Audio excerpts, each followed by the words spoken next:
IMA की तुलना यहाँ मैं हलाल सर्टिफिकेशन करने वाली कंपनियों के साथ पहले करना चाहती हूँ। क्यों?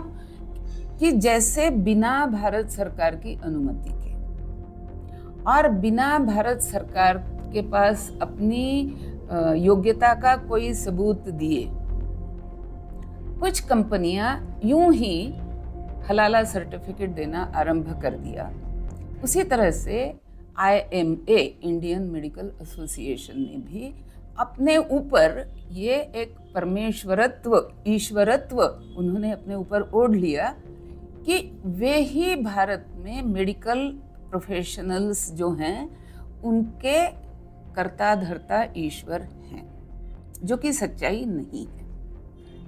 तो जैसे हलाला वाले हलाला सर्टिफिकेट बांटते हैं और बांटने में उनका जो भी सही गलत जो भी जिस तरह करते हैं, IMA कुछ उसी प्रकार से करती है।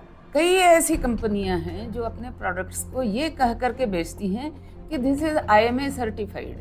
देव बाबा ने ये कहना शुरू कर दिया कि भाई नमक, नीम, पिसा हुआ कोयला, इन बातों से आपके दांतों में चमक आती है, दांत साफ होते हैं वगैरह वगैरह। तो अब कोलगेट ने भी एडवर्टाइजमेंट करना शुरू किया, क्या आपके टूथपेस्ट में नमक है, यानी वो नमक की तरफ मुड़ गए, फिर वो नीम की तरफ मुड़ गए। कई जो फॉरेन कंपनियों में बनने वाले जो साबुन हैं, उन्होंने अपने साबुन में चंदन और हल्दी होने की बात करनी आरंभ कर दी।